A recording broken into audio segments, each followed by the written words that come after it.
Michael नगर से बारासात की ओर जा रही एक बस को पीछे से आ रही लॉरी ने अचानक जोरदार टक्कर मार दी।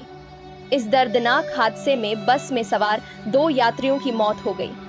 स्थानीय सूत्रों के मुताबिक 2 राहगीर बस का इंतजार कर रहे थे।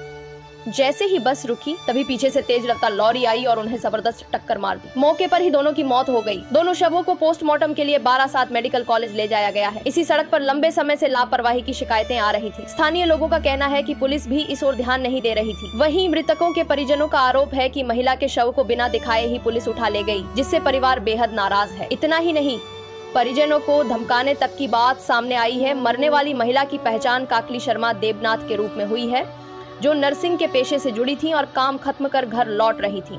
उनका घर न्यू बाराकपुर इलाके में है। वहीं दूसरे मृतक की पहचान अब तक नहीं हो पाई है। फिलहाल पुलिस पूरे मामले की जांच में जुट गई है। क्या इस हादसे के लिए लापरवाह प्रशासन जिम्मेदार है?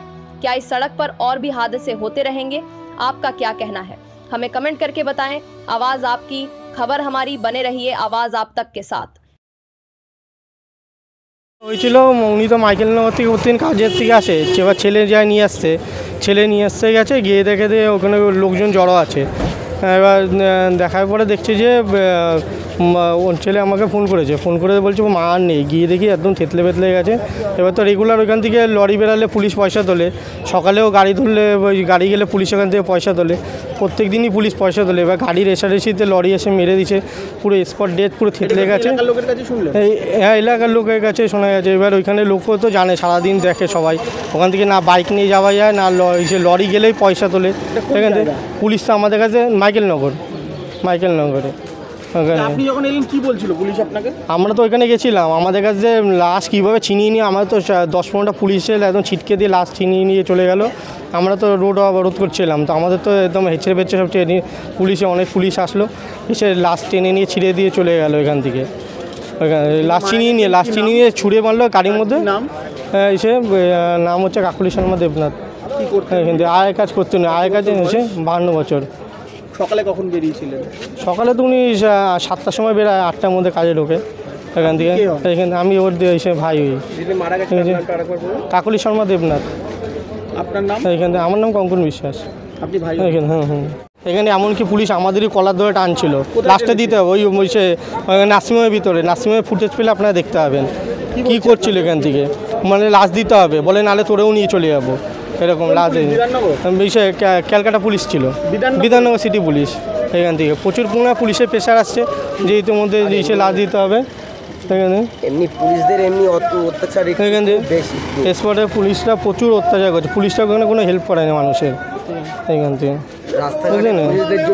ঠিকঠাক করে রেসারেসি গাড়ির মানে লরি রাতেরবেলায় বেরাবে সব, এখান থেকে পয়সার জন্য নেওয়ার জন্য পুরো গাড়ির মানে জোরে চালাচ্ছিল, হয়তো পুরো পিছন দিকে এসে মেরেছে। উনি তো এসে ভালোভাবে বাসের থেকে নামছে, যেহেতু এই পাশে বাসের থেকে প্রত্যেক দিন উনি কাজে যায় মাইকেল নগর থেকে, প্রত্যেক দিনই উনি ওইখানে স্পটে নামে। ওইখান দিয়ে কী করে আমরা যেতে যেতে শুনলাম, দেখলাম যে নার্সিংহোমে বডি আছে। গিয়ে দেখলাম যে প্রচুর পুলিশ চলে এসেছে। ততক্ষণে পুলিশ এসে কী করে কেসটা ধামাচাপা দেবে, আমাদের কাছে লাশটা কী করে ছিনিয়ে নেবে। আমি তো রোডটা ব্লক করছি, আবারও প্রচুর পুলিশ এসে সিভিক ভলেন্টিয়ারে বিশেষ করে সিভিক ভলেন্টিয়ার এসে আমাকে মানে টেনে নিয়ে চলে যাচ্ছে, বলে তুই চল, নাহলে তোরেও শুদ্ধ লাশ সমেত নিয়ে চলে যাবো। কে বলছে? এখানে সিভিক ভলেন্টিয়ার পুলিশরাও বলছে, একটা বড় অফিসার আসছিল, উনিও বলছে।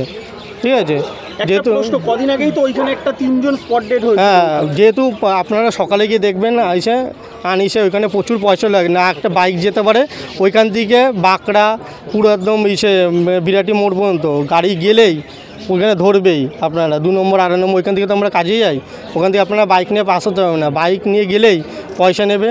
আর রাতেরবেলা তো লরি গেলে তো তার কাছে পয়সা নেবেই। ঠিক আছে, এই জন্য হয়তো আমার দিদি হয় এখান থেকে, কাকলি শর্মা দেবনাথ। কি করতেন উনি? উনি আয়ের কাজ করতেন। একটাই ছেলে আছে, একটাই ছেলে। ঠিক আছে, অনেক দিন ধরে পিএইচডি করবে। পয়সা তো সেরকম নেই, যেহেতু মা দিন নাই রাত নাই কাজে, এমনকি রং খেলার দিন ওর মা পর্যন্ত কাজে গেছে। সংসারটা বাঁচাতে হবে, ভাড়া থাকে 2 জন।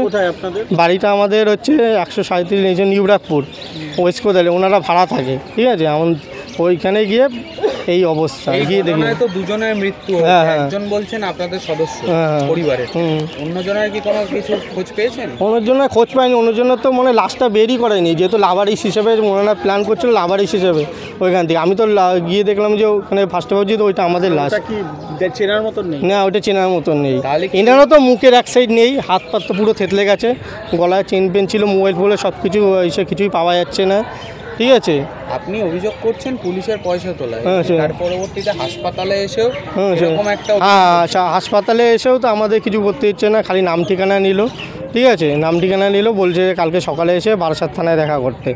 আর কেউ কথা বলছে না। পুলিশ তো নেই, দেখছেন তো, পুলিশ এসে কোনো রকম লাশটা এসে ঢুকিয়ে দিল এখানে মর্গের দিকে, মর্গে ওইখানটা মানে এমার্জেন্সি মর্গের মনে আপনার নাম দাদা? এখানে। আমার নাম কঙ্কন বিশ্বাস, আপনি কে হন? আমি ওর ভাই হই।